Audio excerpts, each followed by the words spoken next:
Hi! Welcome to ఇష్టమైన వంట channel. ఇవాళ లంచ్ బాక్స్‌లోకి టమాటా ములక్కాయ కర్రీ చేశాను. అండ్ ఈ ఫుల్ వీడియో కూడా అప్‌లోడ్ చేసేసాను. ఎవరికైనా ఇంట్రెస్ట్ ఉంటే మాత్రం వెళ్లి చూసేయండి.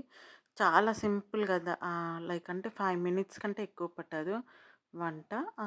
ప్లస్ ఇంగ్రీడియెంట్స్ కూడా మనకి ఇంట్లో ఉన్న ఇంగ్రీడియెంట్స్‌తోనే అయిపోతుంది. ఒక ములక్కాయలు తెచ్చుకుంటే అండ్ టేస్ట్ మాత్రం సూపర్ టేస్టీగా ఉంటుంది. Tangy and super taste. Lunch box recipe అయితే పర్ఫెక్ట్ అని చెప్పొచ్చు. ఎందుకంటే తొందరగా కూడా అయిపోతుంది. ఎక్కువ శ్రమ పడాల్సిన అవసరం కూడా లేదు. ఈవెన్ పిల్లలు లాంటి వాళ్ళకి కూడా చేసేసుకోవచ్చు. ఈజీగా చేసేసుకోవచ్చు. అండ్ టేస్ట్ మాత్రం చాలా అంటే చాలా బావుంటుంది. మీరెప్పుడన్నా ట్రై చేయకపోతే మాత్రం ఈ రెసిపీని ట్రై చేయండి. చాలా అంటే చాలా బావుంటుంది. రిచ్‌గా ఎంత నోట్లో వేసుకుంటే ఇట్లా కరిగిపోతుందనమాట. అంత బావుంటుంది. అండ్ నా ఛానల్‌ని సబ్స్క్రైబ్ చేసేసి సపోర్ట్ చేయండి. Don't forget please.